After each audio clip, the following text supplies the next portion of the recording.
बहुत समय पहले कोरिया के पर्वतों और घने जंगलों में देवताओं का वास माना जाता था। ये देवता अमर थे और उनका काम था दुनिया की देखभाल करना और मनुष्यों की किस्मत को प्रभावित करना। लेकिन एक नियम था, देवता कभी भी नश्वर मनुष्यों के साथ प्रेम में नहीं पड़ सकते थे। ऐसा करने पर उन्हें अपनी अमरता और शक्तियाँ खोनी पड़ती थी। इस कहानी का नायक है होंग योन, जो एक शक्तिशाली और अमर देवता था। उसका कार्य संसार में संतुलन बनाए रखना था और वह अक्सर धरती पर आता जाता था, लेकिन मनुष्यों के जीवन में कभी हस्तक्षेप नहीं करता था। होंग योन को धरती पर आना और प्रकृति के सौंदर्य को देखना बहुत पसंद था, लेकिन उसने कभी किसी नश्वर के साथ कोई गहरा संबंध नहीं बनाया था। सो ही नाम की एक साधारण लड़की थी जो गांव के पास एक छोटे से घर में रहती थी।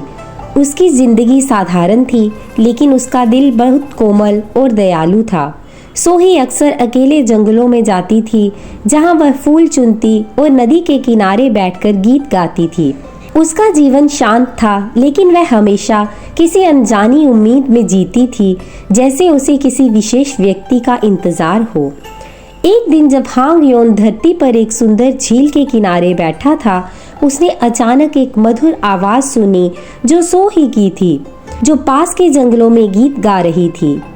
उसकी आवाज में ऐसी मिठास और सादगी थी कि होंग योन खुद को उससे सुनने से रोक नहीं पाया।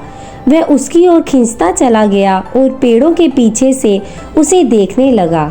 सो ही की सादगी और उसकी मासूमियत ने होंग योन को मंत्रमुग्ध कर दिया। सो ही को पता नहीं था कि कोई देवता उसे देख रहा है। वह उसी तरह अपना गीत गाती रही और पेड़ों के बीच फूल चुनने लगी।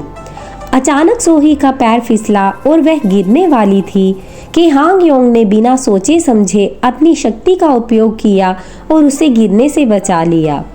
सो ही ने खुद को सुरक्षित पाया और चौंक गई कि आखिर उसे किसने बचाया।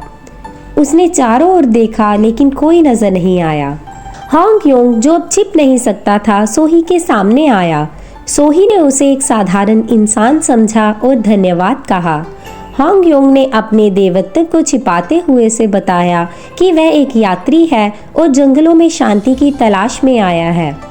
धीरे धीरे दोनों में बातचीत होने लगी और एक गहरा संबंध बन गया। होंग योन ने कभी किसी नश्वर से इस तरह का रिश्ता नहीं महसूस किया था। उसकी आत्मा सो ही की सरलता और दया से खींचने लगी। सो ही भी होंग योन की रहस्यमयता और उसकी बातों से प्रभावित हुई। दोनों ने साथ में जंगलों में समय बिताया, प्रकृति का आनंद लिया और एक दूसरे को बेहतर तरीके से समझने लगे। होंग योन का दिल, जो कभी भी नश्वर जीवन के करीब नहीं आया था, अब सो ही के प्रेम में डूब गया था। लेकिन होंग योन को यह पता था कि उनका प्रेम देवताओं के नियम के विरुद्ध है। वह एक अमर देवता था और सो ही एक नश्वर लड़की।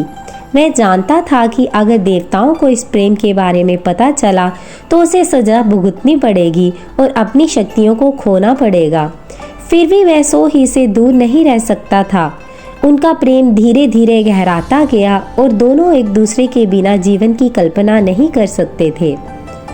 एक दिन जब दोनों झील के किनारे बैठकर एक दूसरे के साथ समय बिता रहे थे, तभी स्वर्ग से एक देवदूत आया। उसने होंग योन को चेतावनी दी कि देवताओं ने उसका और सो ही का प्रेम देख लिया है और यह नियमों के खिलाफ है। उसे तुरंत सो ही को छोड़कर स्वर्ग वापस आना होगा, नहीं तो उसे अमरता से हाथ धोना पड़ेगा। होंग योन के सामने अब एक कठिन विकल्प था। या तो वह अपनी अमरता और शक्तियों को छोड़कर सो ही के साथ जीवन बिताए, या फिर अपने देवत्व को बनाए रखे और सो ही को हमेशा के लिए भूल जाए। होंग योन ने सो ही की ओर देखा, जो आंखों में आंसू लिए हुए चुपचाप खड़ी थी। उसने सो ही के लिए अपने प्रेम को चुना। देवताओं ने होंग योन का फैसला सुना और उससे उसकी अमरता और शक्तियां छीन ली। अब वह एक साधारण नश्वर बन गया, लेकिन उसके दिल में कोई पश्चाताप नहीं था।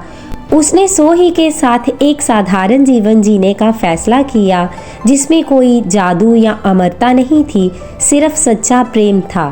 सो ही और होंग योन ने एक साधारण जीवन जिया, लेकिन उनका प्रेम उन्हें हर दिन खास महसूस कराता था। उनका प्रेम स्वर्गीय और नश्वरता की सीमाओं से परे था। और उन्होंने साबित किया कि सच्चा प्रेम किसी भी शक्ति या नियम से भरा होता है।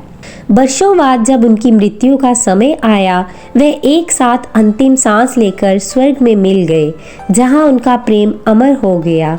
उनकी प्रेम कहानी आज भी कोरिया की पहाड़ियों और नदियों में गूंजती है, जो ये याद दिलाती है कि प्रेम संयोग से मिल सकता है और सच्चे प्रेम के लिए कोई भी बलिदान बड़ा नहीं होता।